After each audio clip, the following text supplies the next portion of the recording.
Selline küsimus, kokkusobivus, kellega võiks kokku siis hakata elama ja kellega mitte ja ma elan juba selle partneriga koos, et kas see on hea number või mitte.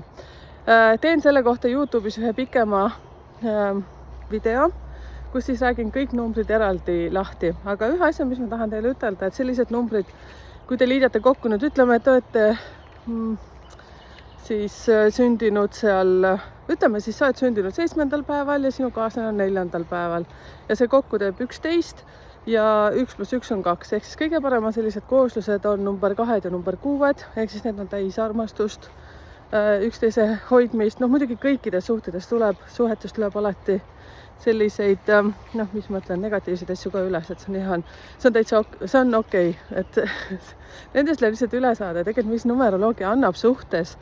Ma teen ka eraldiselt suhte kolmnurka, kui kellelgi on huvi, et boonuseks annan sinna kaasa siis selle edukuse koodi, kus te saate teada oma kõige-kõige kõvemad sellised plussid ja muidugi ka miinused siis, ütleme siis niimoodi.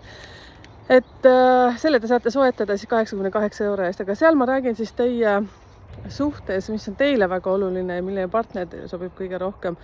Ja tulen siis tagasi sinna, et kui te liidate kokku enda ja siis partneri, issand kui ilus päike on, enda ja partneri numbrid ja kui te saate kokku seal 2 või 6, need on kõige paremad. Aga kui te saite näiteks 9 kokku, ega see ei tähenda, et see on paha number, lihtsalt seal on hästi palju müstikat selles numbris. Ja vaata, tihtipeale on see lugu, et kui te, noh, on see kurameerimine äkki see eestikeelne sõna, flirdite, jah, et siis tundub, et kõik on nii lahe ja vau, ja siis kui hakkate kokku elama, siis millegipärast tundubki, et täitsa pekkis, et kõik läkski nagu niimoodi allamäge, et kuidas see nagu võimalik on, et kisa ja kära ja sellised asjad. Aga ütleme siis näiteks, kui te kokku saate, siis hakkabki mätsima see teie number. Kui te saite näiteks kokku enda sünnipäev ja mehe sünnipäev või siis ütleme naise sünnipäev, eks ju. Mul on siin meeskuulajaid ka õnneks.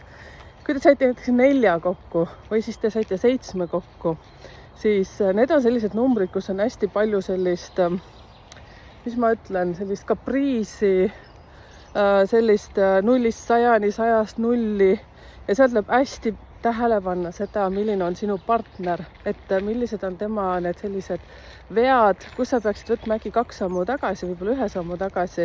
Ja kui sa saad teada või ütleme sünnikaart, kui ma teen selle täieliku prognoosi, sa saad teada, et kõik oma plussid ja miinused, mis on minu meelest mega hea võimalus. Tahaks hullult teile seda päikest näidata, ma ei tea, kas pimestab teil silmi ka, teeme katse. Vaatame. Panin mööda või? Ei pannud. No nii, ma ei tea, kas läks väga teravaks, aga mega ilm.